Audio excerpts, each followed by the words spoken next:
ঈদের ব্যস্ততার কারণে কিন্তু 3 মিনিট একটা লং ভিডিও দেওয়া আমাদের জন্য অনেক টাফ হয়ে গেছে, যেহেতু আমরা গৃহিণী, বাসায় কিন্তু কম বেশি টুকটাক কাজ থেকে তার মাঝখানে ভিডিও দেওয়াটা অনেকটা কষ্টকর হয়ে যায়। কিন্তু তারপরেও যেহেতু এটা একটা চাকরি হিসেবে নিয়েছি, ইনশাল্লাহ প্রতিদিন চেষ্টা করে প্রতিদিনের ভিডিওটা আপলোড দিতে। হ্যালো এভরিওয়ান, আসসালামু আলাইকুম। চলে আসলাম নতুন একটা ভিডিও নিয়ে। আলহামদুলিল্লাহ আমি ভালো আছি, আপনারা কেমন আছেন অবশ্যই জানাতে ভুলবেন না। আজকে কিন্তু আমি যেহেতু চুলার দ্বারা আশেপাশে একটু পরিষ্কার পরিচ্ছন্ন করতেছিলাম, তো ভাবলাম আজকে কিন্তু রান্নাটা লাকড়ি চুলাতে করে, লাকড়ি চুলাতে রান্না কিন্তু তাড়াতাড়ি হয়ে যায়, তাড়াতাড়ি আমার কাজটা সারার দরকার ছিল।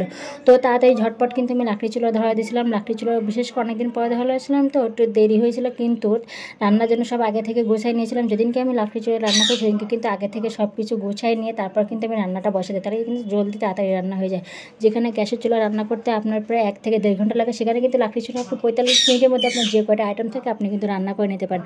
তো এখানে কিন্তু আমি আজকে ছোটো মাছ ভাবছিলাম চচ্চড়ি করবো, তো চচ্চড়ি না করে আবার চেঞ্জ করে আমি একটু কড়া ভাজা করে, আপনাদের ভাইয়া বলতেছে কড়া ভাজা করতেছে, যেহেতু লাকড়ি চুলা রান্না করতেছে।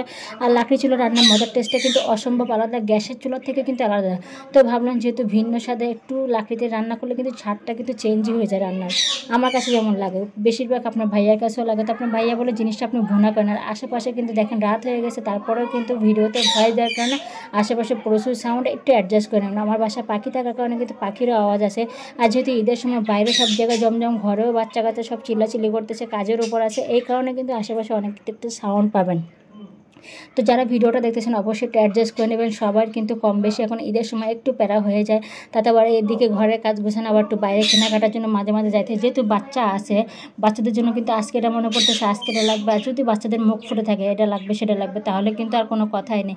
রান্না করতে করতে হঠাৎ বললাম এটা কিনতে হবে, ফট করে কিন্তু দৌড় মেরে দিয়ে দিলাম। এরকম একটা অবস্থা চলতেছে বাসার কাজে।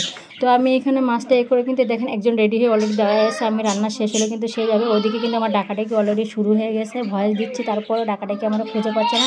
আমি এক সাইডে এসে কিন্তু ভয় দিচ্ছি, তারপর দেখেন চিল্লাচিল্লি লেগে গেছে। আর দোনো ভাই বোন রেডি হয়েছে, কখন আমার রান্নাটা শেষ হয়ে যায়, রান্না হয়ে শেষ হলে ওরা বাইরে বেরোবে। তো দেখেন এখানে আমি কিন্তু সেহেতু চুলায় আসলাম, তো ভাবলাম ইফতারের আইটেমটাও চুলায় আমি করে নিই, গ্যাসে আর যাবো না। তো এখানে কিন্তু পেঁয়াজটা রেডি করে নিয়েছি, পেঁয়াজটা রেডি করে নিয়ে ভাজতে দিয়েছি।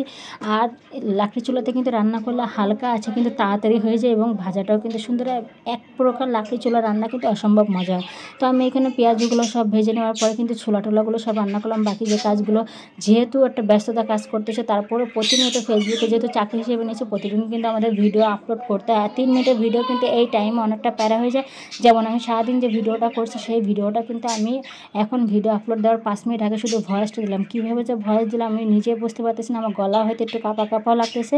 শুধু আপনাদের বলবো একটু অ্যাডজাস্ট করে নেবেন, যেহেতু আপনারা যারা ভাবতেছেন কন্টেন্ট মনিটাইজেশন পাচ্ছেন না দেখে আপনারা লং ভিডিও আপলোড করবেন, শুধু শর্ট ভিডিও আপলোড করবেন, তাদেরকে বলবো দেখেন আমি এত ব্যস্ততার মাঝখানে কিন্তু তারপরেও লং ভিডিওটা আপলোড করতেছি। কারণ লং ভিডিও হচ্ছে একটা পেজের জন্য ভিত্তি, যেটা আপনি স্ট্রং, আপনার পেজকে স্ট্রং করে ধরে রাখতে পারেন, আপনার ভিউজগুলো কখনোই ডাউন হওয়া থেকে একটু হবে।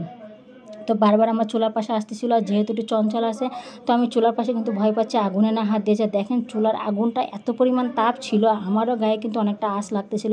আর যেহেতু ফোন দিয়ে ভিডিও করতেছিলাম, ফোনটা অনেক গরম হয়েছিল। আল্লাহ হাফেজ, ভালো থাকুন। ভিডিওটা ভালো লাগলে অবশ্যই লাইক, কমেন্ট, শেয়ার করে পাশে থাকবেন।